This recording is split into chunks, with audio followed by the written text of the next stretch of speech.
Well, Tom, turning now to a Fox 5 News alert. Police say they are inconspicuous criminals. A woman cradling a child with an apparent pregnant woman as her accomplice. And investigators in Gwinnett County tell us the crew is scouring neighborhoods, snatching presents from front porches. Fox 5's George Franco is live outside the Gwinnett County Police Department tonight with the latest. George? Well, Tom and Sinead, Gwinnett County Police tell us that they have never seen a pregnant woman team up with a woman carrying a child to steal packages from homes. A victim in this case says she hopes they stop soon before it's too late for the... I felt violated and afraid. Tony Bridges is still flabbergasted by unwanted visitors to her home in unincorporated Lawrenceville. Gwinnett County Police say one was an expectant mother, the other perhaps a mother herself, cradling a little girl in her arms.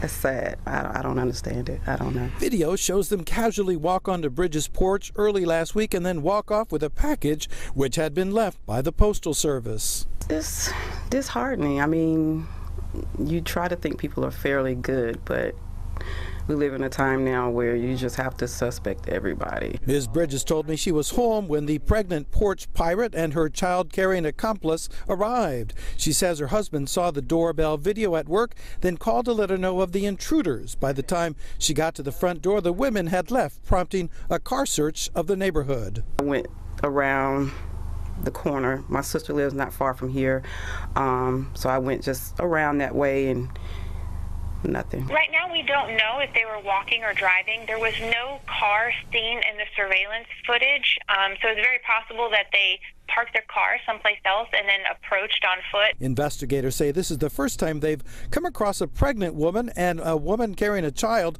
stealing from a porch. Ms. Bridges says they stole a new outfit she had delivered. She hopes the women stop before it's too late for the child. What lesson is this woman telling her child? That it's okay. It's okay to take things that don't belong to you, and it's not okay